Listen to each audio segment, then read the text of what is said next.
Okay. Relationships కానీ, టెక్స్టేషన్షిప్స్, సిచ్యువేషన్షిప్స్ ఏవో చాలా షిప్పులు మార్కెట్లో బాగా తిరుగుతున్నాయి. Relationship. Situationship.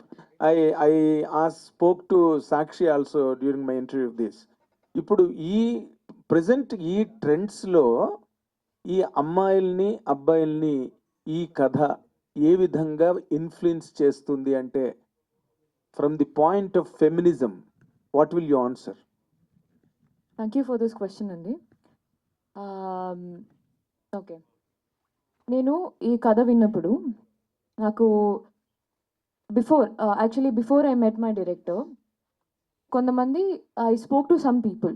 So what they said is, అది ఎందుకంటే నేను ఆ టైంలోకి I haven't watched Samajavaragamana in theatres.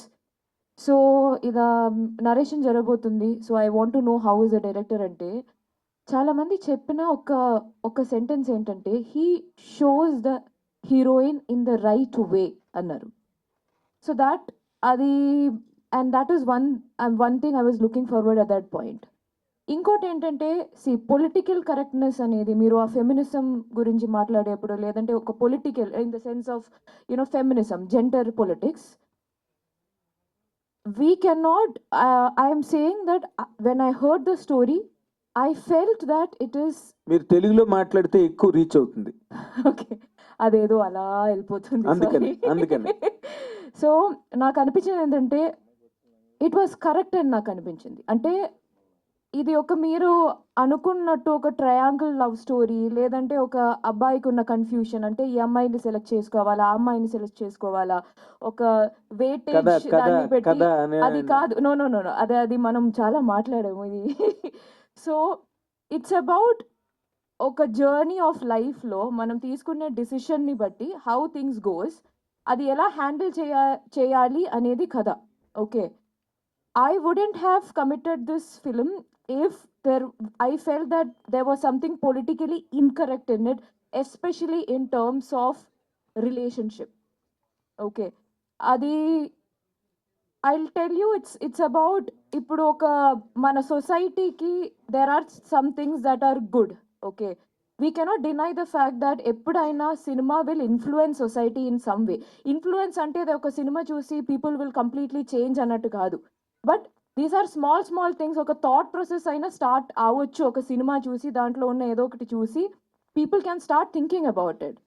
అలా చూసే ఫస్ట్ ఆఫ్ ఆల్ ఇవన్నీ చెప్పడానికి it's a very soft, beautiful, entertaining film అండి.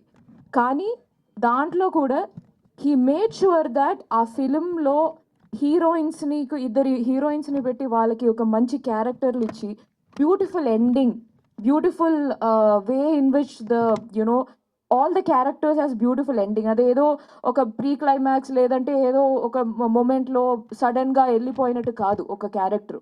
Every character, main character in this film ఒక బ్యూటిఫుల్ ఎండింగ్ ఉంది. So I love the way how my director treated women in this cinema. అంటే మీరు in జనరల్గా మీరు ఒక హీరోయిన్గా కాకుండా ప్రైమరీలీ యువర్ ఎ ఉమెన్. ఇందాక మన నరేష్ గారు చెప్పినట్టుగా బ్యూటిఫుల్ ఉమెన్ మీరు. సో ఇందులో మీరు అబ్జర్వ్ చేసి మీ పాయింట్ ఆఫ్ వ్యూలో ఇండివిజువల్గా మాట్లాడితే, హీరోయిన్గా ఒక్క నిమిషం పక్కన పెట్టి, ఆన్ సోషల్ స్ట్రక్చర్, ఇవాళ రేపు 6 months రిలేషన్షిప్ అంటున్నారు, తర్వాత బ్రేకప్ అంటున్నారు, తర్వాత ఒకవేళ మ్యారేజ్ అయినా డైవర్స్ వరకు వెళ్ళిపోతున్నారు. దాని మీద as a woman what will be your comment అండి? ఓకే, సో ఇక్కడ ఏంటంటే మనం the social structure has completely changed. So right now the point is that women has a choice.